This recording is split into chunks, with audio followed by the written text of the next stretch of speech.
So what is the point of activism? I hear you asking. I'm going to the protests. I'm yelling at my elected representatives that they've been very, very bad, and I'm very mad at them. I donate the money, but what does it actually do? And I think this is a weirdly good example of it.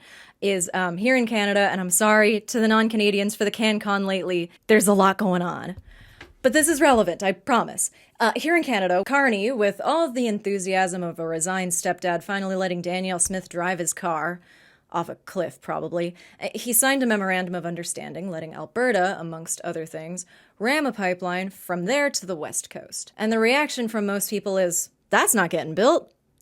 They're not going to build that. The Canadian government isn't going to fund it. It has to be built by a private company. And they're probably not going to take all of the risk that requires. And this is where the activism part comes in. If pipelines weren't extremely unpopular here in BC, if we hadn't bullied EB so hard, he'd probably be like, come on in. The Financial Times cites regulatory risk and struggles with the BC government and local authorities during construction as reasons the pipeline won't get built. It uses examples like the TMX or the Keystone Pipeline, which were a huge goddamn pain in the ass to build or, got canceled.